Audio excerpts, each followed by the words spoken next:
മഹാദേവ, നീ ഉറങ്ങിയില്ല അല്ലേ? പകൽ ഉറങ്ങാതിരുന്നതുകൊണ്ട് ഉറക്കം വരുന്നില്ല. നീ ഉറങ്ങിയില്ലേ? ഞാൻ പകല് കുറേ ഉറങ്ങി. ഓഹോ. മഹാദേവ, സത്യത്തില് പ്രേതങ്ങളില്ല അല്ലേ?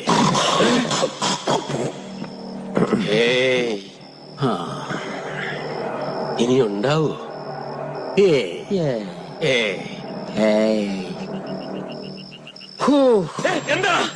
എന്താ ഒരു ശബ്ദം കേട്ട്? അത് ഞാനൊന്ന് ശ്വാസം വിട്ടതാ. പാതിരാത്രിക്ക് എന്താണ് പുള്ളിയെ ശ്വാസം വിടുന്നത്? സോറി. Don't repeat this. വഴക്കിടല്ലേ, ഞാനൊരു പാവാടാ. മഹാദേവ, എന്താ നോക്കിയേ. എന്താടാ? എന്താ? ഇതായിരിക്കും ആ ദൊറോത്തി മദാമ വെട്ടിക്കൊന്ന സാഹിബിന്റെ കാമുകി. ഒരു കുത്തുവെച്ച് എന്നുണ്ടല്ലോ. നിനക്ക് എന്തോ അസുഖ? കണ്ട അലവരാതി പെണ്ണുങ്ങളെ നോക്കി പിച്ചുമ്മയും പറയുന്നു.